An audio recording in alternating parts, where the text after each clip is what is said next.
Hi to all. పెరుగు రోజు తిని తిని బోర్ కొట్టింది అనుకున్నప్పుడు ఈ విధంగా పెరుగు పులుసు అయితే చేసుకోండి. చాలా చాలా టేస్టీగా ఉంటుంది. సో న్యాచురల్గా పెరుగు డైరెక్ట్గా తీసుకుంటే బెటర్. లేదు అట్లీస్ట్ బోర్గా ఉంది, డిఫరెంట్గా పెరుగుతో ట్రై చేయాలనుకున్నప్పుడు ఈ విధంగా ట్రై చేయొచ్చు.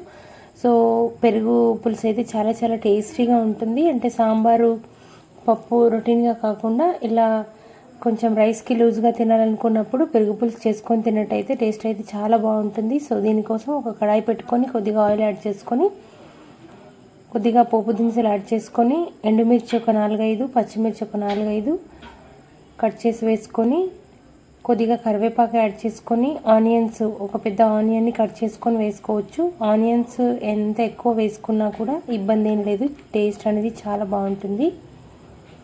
తర్వాత ఒక టమాటో, బాగా పండిన టమాటోని ఒకటి చిన్న చిన్న ముక్కలుగా కట్ చేసుకొని వేసుకోవాలి. కొద్దిగా పసుపు యాడ్ చేసుకోవాలి. నేను ఆయిల్ అనేది చాలా చాలా తక్కువగా యాడ్ చేశాను. ప్లస్ మార్నింగ్ టైంలో హడావుడిగా చేస్తున్నాను కాబట్టి ఫ్లేమ్ కొద్దిగా ఎక్కువగా పెట్టాను.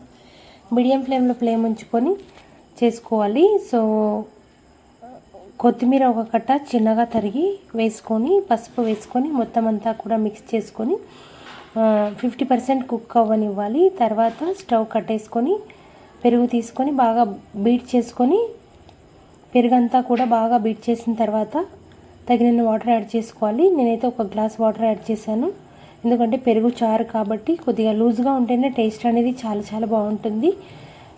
సో ఈ విధంగా బీట్ చేసుకొని వాటర్ యాడ్ చేసుకున్న తర్వాత మనం ఆల్రెడీ ప్రిపేర్ చేసి పెట్టుకున్న పోపు ఉంది కదా, అది యాడ్ చేసుకొని కొద్దిగా సాల్ట్ యాడ్ చేసుకొని మొత్తం అంతా కూడా బాగా మిక్స్ అయ్యేటట్టుగా కలుపుకోవాలి. సో కొద్దిగా శనగపప్పు, మినపప్పు కూడా పోపు దినుసుల్లో యాడ్ చేస్తే టేస్ట్ బాగుంటుంది.